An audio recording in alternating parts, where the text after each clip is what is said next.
জননীং শারদাং দেবীং রামকৃষ্ণং জগদ্গুরুং পাদপদ্মে তয়সিতোয়া প্রণমামি মুহুর্মুহুর। নমস্কার।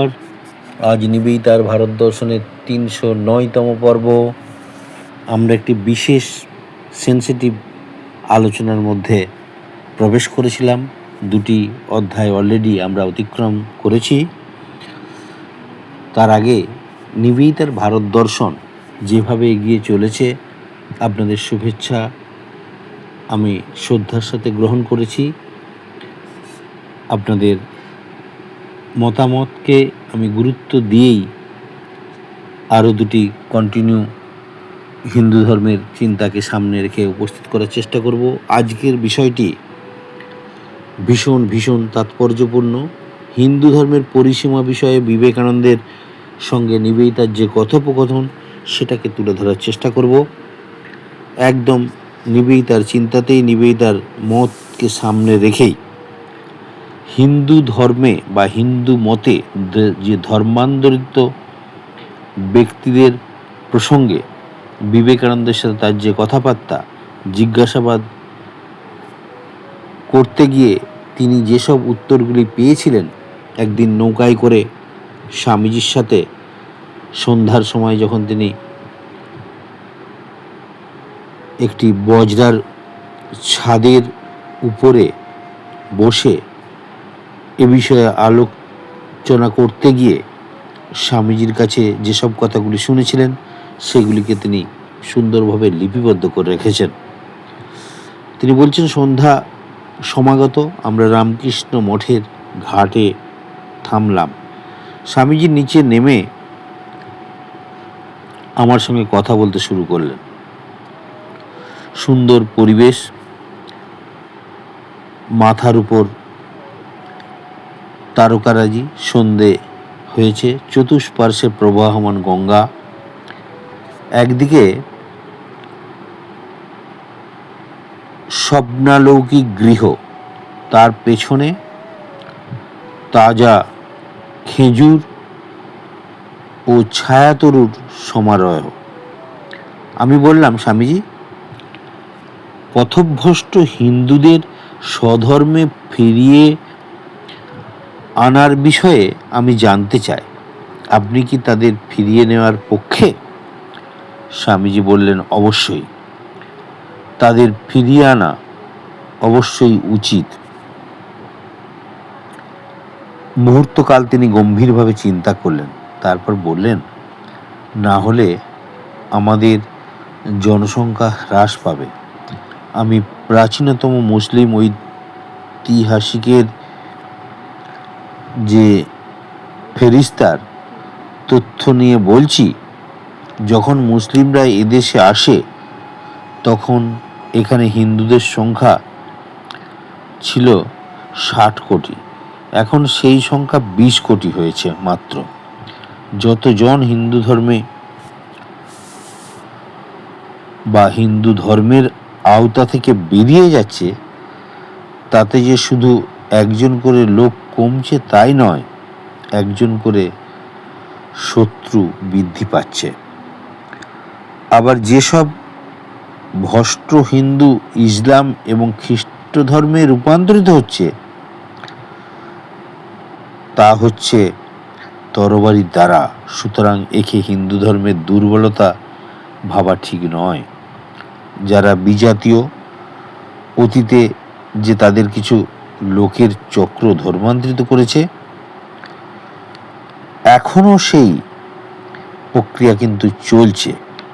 এ ব্যাপারে তুমি কি বলবে?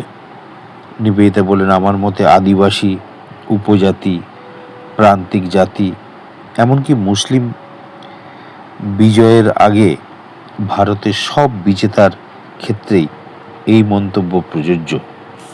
পৌরাণিক যুগে যাদের জন্ম, সেই সব জাতি বর্ণ এই দলেরই পক্ষে। আমার মনে হয় বিজাতীয়দের এইভাবেই সমাজে স্থান করে দেয়া হতো তখন। যারা স্বেচ্ছায় স্বধর্মে ফিরতে চায় তাদের পক্ষে প্রায়শ্চিত্তের অনুষ্ঠান করা উচিত, কিন্তু যারা বলপূর্বক বিধর্মী হয়েছে, যেমন ঘটেছে কাশ্মীরে বা নেপালে, অথবা কোনো আগন্তুক আমাদের ধর্মে আসতে চায়, তাদের জোর করে প্রায়শ্চিত্ত করানো ঠিক নয়। আমি জিজ্ঞাসা করলাম, স্বামীজি, নিবেদিতা বলছেন, আমি তাকে জিজ্ঞাসা করলাম, স্বামীজি, এরা তাহলে কোন বর্ণভুক্ত হবে? তাদের কোনো না কোনো বর্ণের অন্তর্ভুক্ত তো করতেই হবে, না হলে তো তারা হিন্দু বর্ণাশ্রমের মূল কাঠামোর মধ্যে স্থানই পাবে না। তাদের স্থানটা কিভাবে নির্ধারিত হবে তাহলে? স্বামীজি শান্ত স্বরে বললেন, প্রত্যাবৃতরা অবশ্যই নিজের নিজের বর্ণ পাবে, নবাগতরাও পাবে। তুমি মনে করে দেখো, বৈষ্ণব ধর্মের ক্ষেত্রে এই ধরনের সিদ্ধান্ত আগেই নেওয়া হয়েছে। বিভিন্ন বর্ণের ধর্মান্তরিত ব্যক্তি এবং বিজাতীয় সবাইকে বৈষ্ণব মতের পতাকা তলে একত্রিত করা হয়।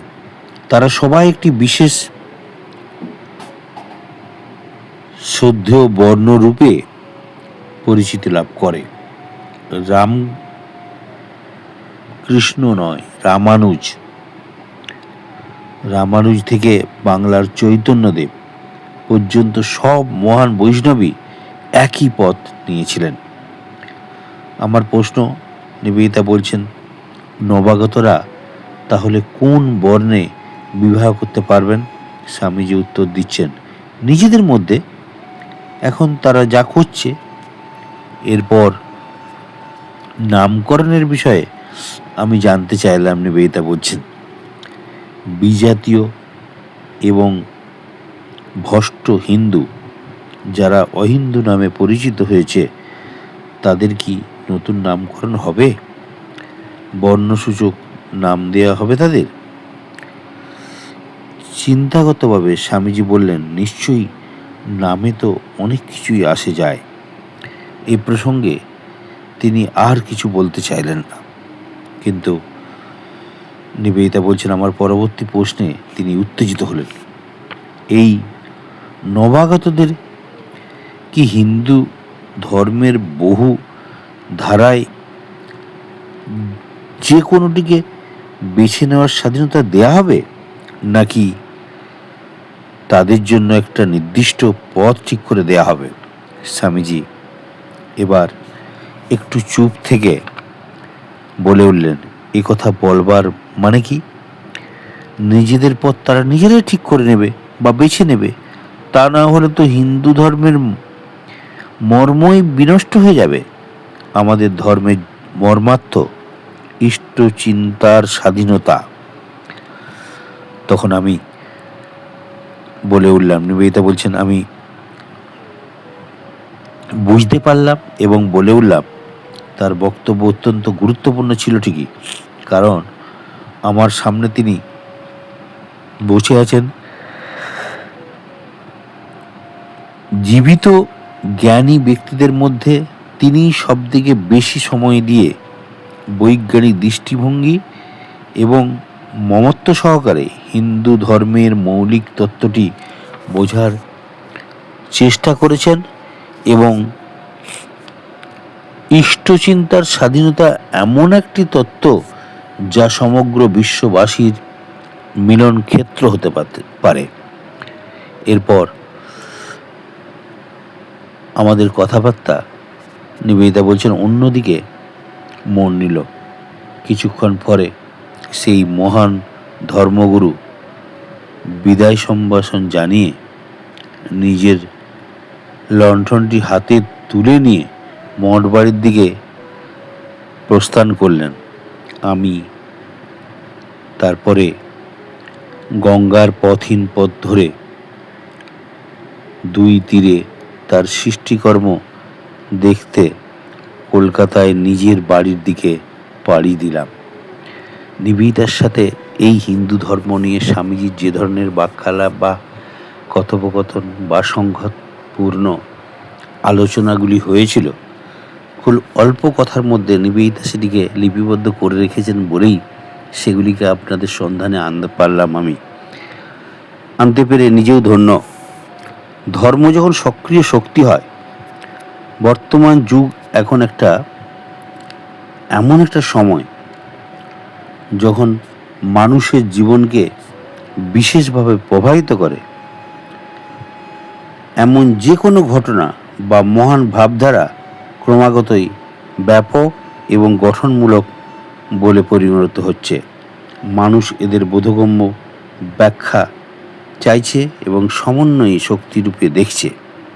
এই প্রসঙ্গেই একটি ধর্মকে আর শুধু তার আধ্যাত্মিক চরিত্র দিয়ে বিচার করা চলে না। ধর্ম প্রবর্তক এবং ব্যাখ্যাতারা সমাজে, চিন্তায়, শিল্পকলায় ও আরও অন্যান্য দিকে যে প্রভাব ফেলেছেন তার প্রেক্ষিতে এখন ধর্মের বিচার করতে হবে।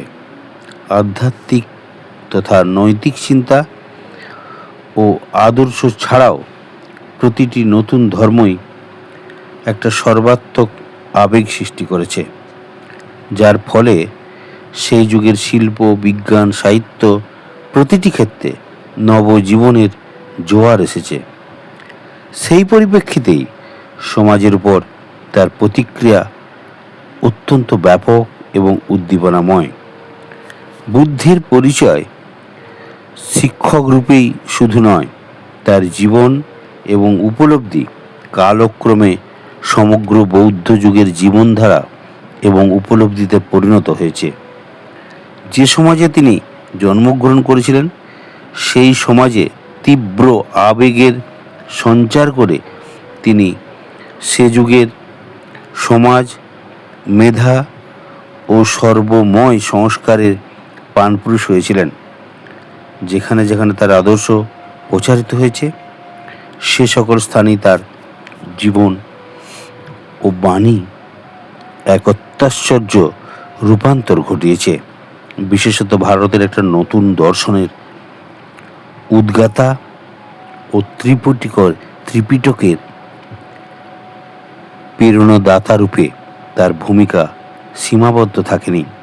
অশোকের সাম্রাজ্যে সমাজ, শিল্পকলা, সমশিল্প সর্বত্র যে নতুন করে প্রাণ সঞ্চার করেছিল, বুদ্ধই ছিলেন সেই প্রাণ শক্তি। বুদ্ধের মতোই সব মহান ধর্মপ্রবর্তকের ক্ষেত্রেই এরকম ঘটেছে। ধর্মতত্ত্ব ও নীতির সীমা অতিক্রম করে জাতি এবং গোষ্ঠী জীবনের বাস্তব সামাজিক সমস্যাগুলি সত্ত্বেও সম্পর্ক স্থাপন করেছে নতুনভাবে।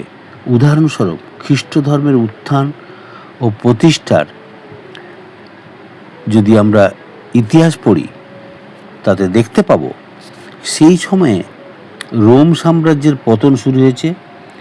সেই পতন উন্মুখ সভ্যতার বিরুদ্ধেই সশিষ্য খ্রিস্ট অপূর্ব নৈতিক আদর্শ নিয়ে পরিবর্তনের ঝড় তুলেছেন। দেখা যায় এর ফলে ইউরোপের জাতি ও গোষ্ঠীগুলো গড়ে উঠেছে। শুধু নয়, মধ্যযুগের ইতিহাসে খ্রিস্ট ধর্মের প্রবর্তক ও তার আদর্শগুলো ঝঙ্কৃত হয়েছে, মানুষের মনে নতুন করে সাড়া জাগিয়েছিল। এই আলোকে বিচার করে আমরা বুদ্ধের কাছে পরিণত হব, কারণ পাথরের উপর বা মানুষের জীবনের পটে যে তার আদর্শগুলো উদ্ঘাটিত হয়েছে সেই যুগের স্রষ্টা তো তিনি নিজেই।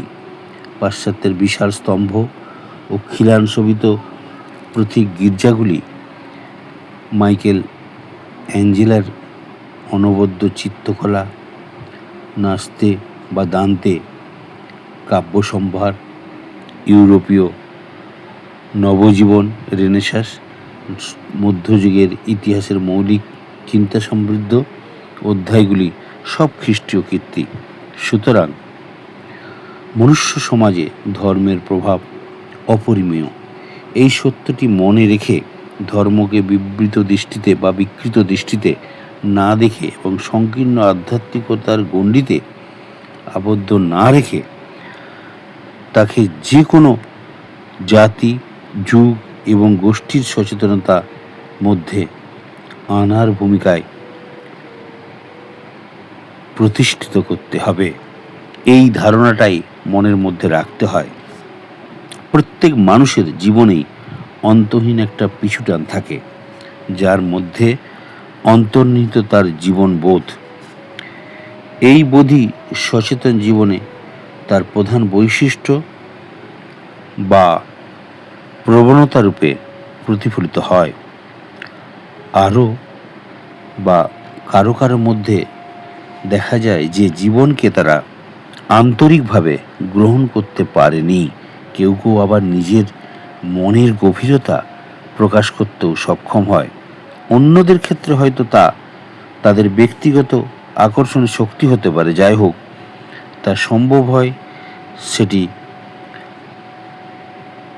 আয়ত্ত করার জন্য মনের কৃষ্টি ও দৃঢ়বদ্ধ প্রচেষ্টার মাধ্যমেই সেটি ঘটে।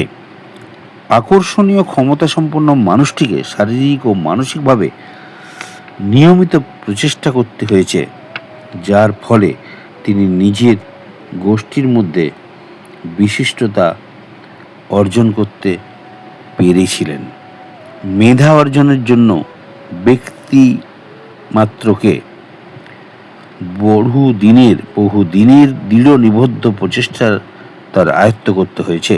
মানুষ যেমন বিবর্তনের অচিন্তনীয় দীর্ঘ পথ পরিক্রমা করে এসেছে, তেমনি তার মনও আরও অনেক বেশি নব নব উদ্ঘাটনের রহস্য পার করে এসেছে।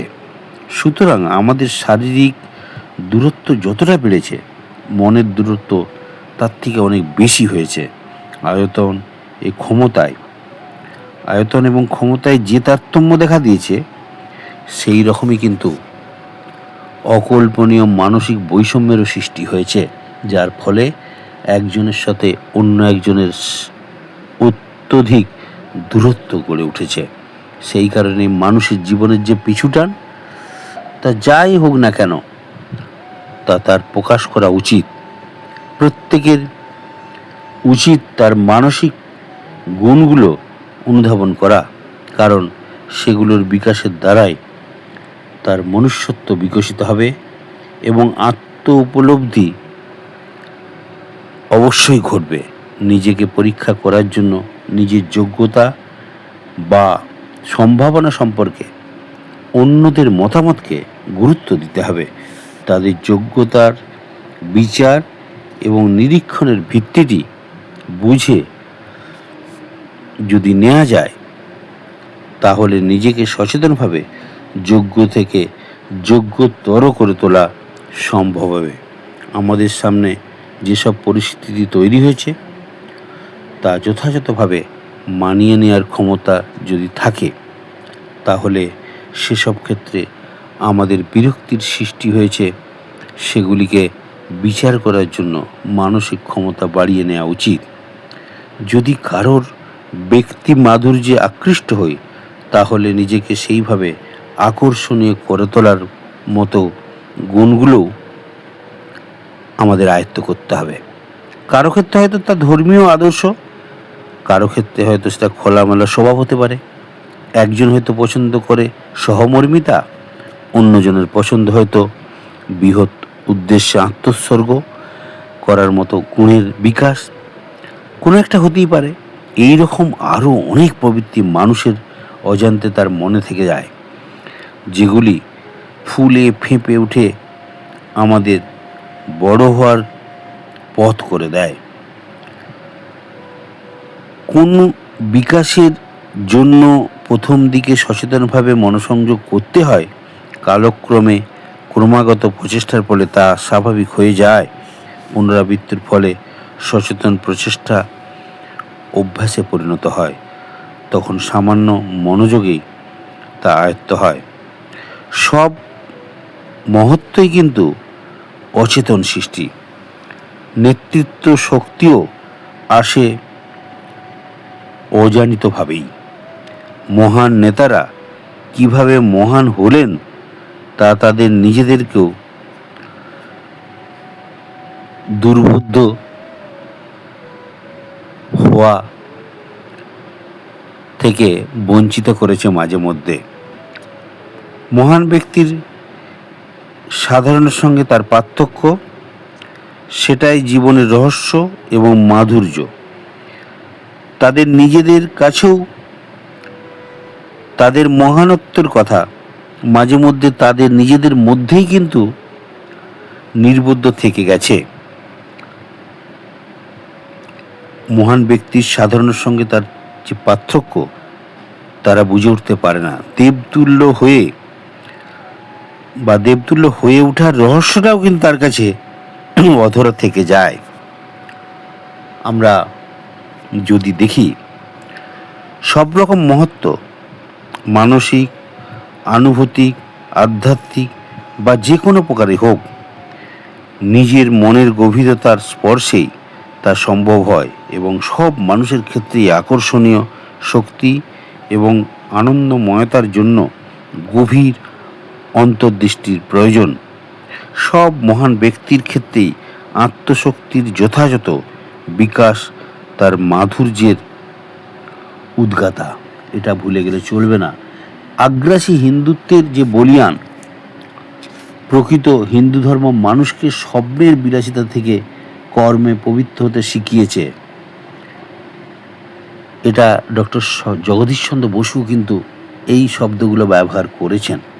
ফরাসি বিপ্লবের সমসাময়িক কাল থেকে এ যুগে একটা মূল্যবান মতবাদ সৃষ্টি হয়েছে যে সমষ্টিকে অনুসরণ করে ব্যক্তির উন্নতি ঘটে, অর্থাৎ যথার্থ শিক্ষিত নরনারী, তার গোষ্ঠীর, এমনকি সমগ্র মানব জাতির ইতিহাসের একটা ক্ষুদ্র সংস্করণ।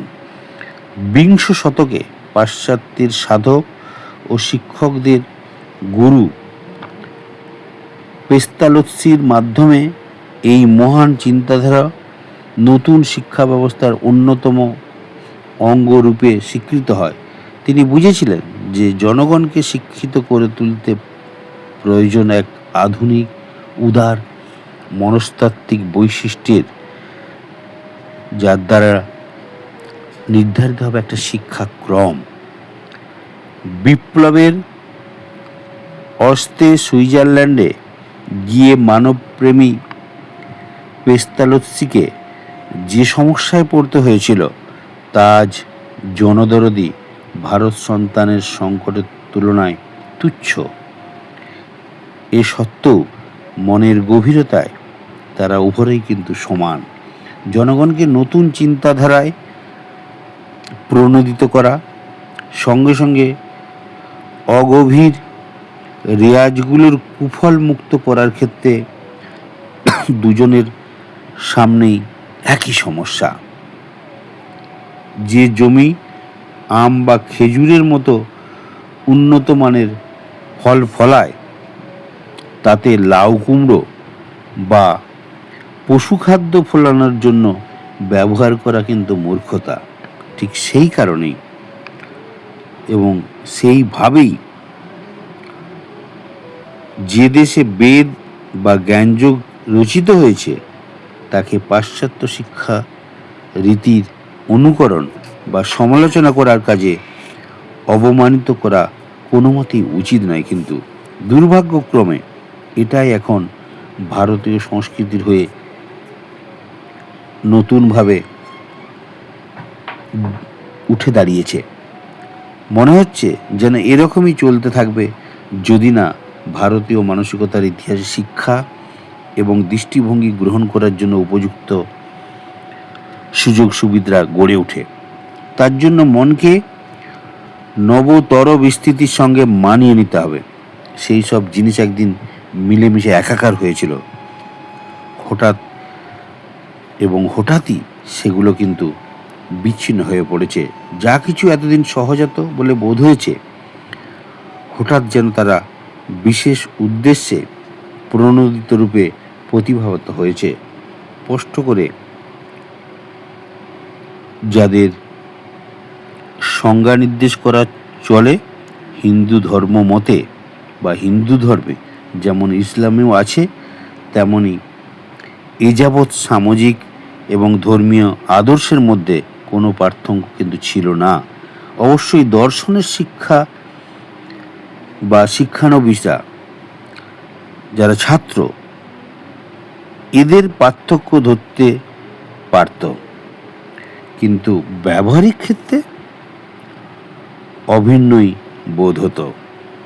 ধর্মরক্ষার জন্য খাদ্য গ্রহণ, পরিদেহ, সুচিতা রক্ষা সব কিছুই নির্দিষ্ট নিয়মে করতে করতে এগোতে হতো। আচমকা বিপর্যয়ী আধুনিকতার সূর্যালোকে ধর্ম ও সময়নীতির পার্থক্য, তুলনা ও আপেক্ষিকতার বোধ সবার মনে ছেয়ে গেল।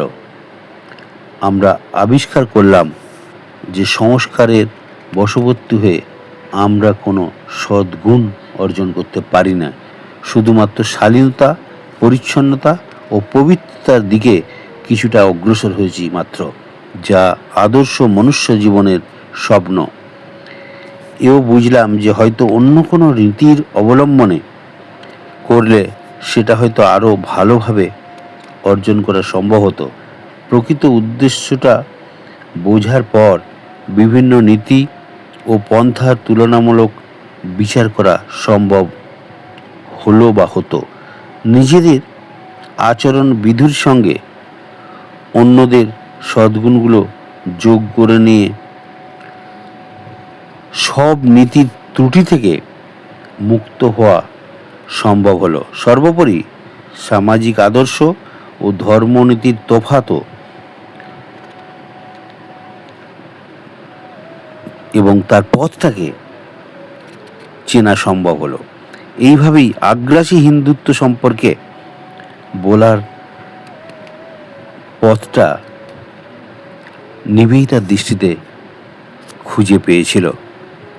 আসলে ভারতবর্ষের হিন্দুত্ব, তার মধ্যে সেই উদার ভাবনার মধ্যে যে চিন্তাটা মানুষ খুঁজে পায়নি বলে তাকে আগ্রাসী হিন্দুত্ব বলেছে, সেই আগ্রাসী হিন্দুত্বের ভেতরে প্রবেশ করলে বোঝা যায় কেউ কাউকে জোর করে হিন্দুত্বে পরিণত করার কখনো চিন্তা ভাবনা থাকেনি। হিন্দু ধর্মের মধ্যে তাদেরকে আহ্বান জানিয়ে যদি ভুল করে থাকে, সে ভুল নয়। আসলে হিন্দু ধর্মের মধ্যে প্রবেশ করতে বলার মানে মহত্বের সন্ধান করতে বলা। সেই মহত্বের সন্ধানে আসলে যে কোনো ধর্মমত অবলম্বী মানুষেরা তারা নিজেদের উদার উন্নত চরিত্রের পরাকাষ্ঠায় পরিণত হতে পারবে। এটাই চরম উপলব্ধি হিন্দু ধর্মের সান্নিধ্য লাভে বা হিন্দু ধর্মে প্রবেশ করার পরেই এটি সম্ভব। কোনো ধর্মকে ছোট করে নয়, কোনো ধর্মকে কষ্ট দিয়ে নয়, কোনো ধর্মকে অবজ্ঞা বা অবহেলা করে নয়। মানুষ তার স্বধর্মে স্বচিন্তায় থেকে অপর ধর্মের প্রতি শ্রদ্ধাশীল হবে, এটাই হিন্দু ধর্মের একান্ত ইচ্ছা। জোর করে কাউকে ধর্মান্তরিত করার পুরোপুরি পরিপন্থী এই হিন্দু ধর্মের চিন্তা। হিন্দু ধর্ম মানে এক উদার চিন্তা। সেখানে কোনো ধর্ম নয়, সেখানে কোনো একটি ব্যক্তিকেন্দ্রিক মানুষের চিন্তার ভাবনার ধর্মমত নয়। এখানে মুনি ঋষিদের চিন্তার যুগ যুগ ধরে সেটা ক্রমবর্ধমান উন্নত থেকে উন্নততর তাদের উপলব্ধি, অর্থাৎ সাধু সন্ত ঋষিদের যুগ যুগ ধরে তপস্যার ফলশ্রুতিতে বেদ উপনিষদ যেমন মুখনিসৃত বাণী হিসাবে প্রকাশিত হয়েছে, ঠিক এই ধর্মটা, মতটা, চিন্তাটা, ভাবনাটাও তাদের মুনি ঋষিদের চিন্তা ভাবনা থেকেই এসেছে। সেখানে তো উদার ভাবনাটা থাকাটাই স্বাভাবিক, অপরকে অশ্রদ্ধাকর নয়। ইসলাম যেমন মোহাম্মদের চিন্তার ফলশ্রুতি, খ্রিস্ট ধর্ম যেমন জিসাসের চিন্তার ফলশ্রুতি, জৈন ধর্ম যেমন মহাবীরের চিন্তার ফলশ্রুতি, বৌদ্ধ ধর্ম যেমন বুদ্ধির চিন্তার ফলশ্রুতি, এইরকমভাবে পৃথিবীর সমস্ত ধর্মীয় চিন্তা, ধর্মীয় মত কোনো এক ধর্মগুরুর মাধ্যমেই আত্মপ্রকাশ করে থাকে। এটি আমরা অনুভব করেছি, দেখেছি এবং সেটিকেই প্রচার করেছি সেই ধর্মের প্রতিনিধি হয়ে। কিন্তু হিন্দু ধর্ম তফাৎটা তার সাথে অন্যদের এইখানেই, সেখানে কোনো একটি ব্যক্তির মানুষের চিন্তায়, একটি মতের কোনো চিন্তার, একটি মানুষের ভাবনার কোনো চিন্তার এখানে বহিঃপ্রকাশ নয়। যুগ যুগ ধরে প্রতিটি মুনি ঋষির তাদের প্রজ্ঞার, তপস্যা, ধ্যানের মধ্যে উপলব্ধির যে চিন্তা ভাবনা, সেগুলি প্রকাশ পেয়েছে হিন্দুত্বের মধ্যে, হিন্দু ধর্মীয় চিন্তার মধ্যে, হিন্দু ভাবনার মধ্যে। সেখানে কেউ অপাংক্তেয় নয়, সেখানে এক উদার চিন্তার একটা আদর্শগত দিক দিয়ে মানুষের কাছে যুগ যুগের একটা আদর্শ সুপ্রতিষ্ঠিত হয়ে রয়েছে। যারা এর ভেতরে ঢুকবে, যারা এর সংস্পর্শে আসবে, তারাই এর আসল রহস্যটা উদ্ঘাটন করতে পারবে। সেখানে কোনো ধর্মান্ধতা নেই, সেখানে কোনো আগ্রাসীভাবে ধর্ম জোর করে কাউকে চাপিয়ে দিয়ে ধর্মান্তরিত করার, ধর্ম অন্ধতা বা ধর্মান্ধতা কোনোটাই এখানে থাকবে না। এখানে আছে সকলকে তার আপন কোলে আশ্রয় দিয়ে নিজে ধন্য, চিরকৃতজ্ঞ। এই ভারতবর্ষের হিন্দু আদর্শ খ্রিস্টীয় ধর্ম চিন্তাশীল নিবেদিতাকেও এই হিন্দু ধর্মের প্রতি শ্রদ্ধাশীল করে তুলেছিল, যখন সে স্বামীজির দ্বারা হিন্দু ধর্মের গূঢ় রহস্যগুলোর একটার পর একটা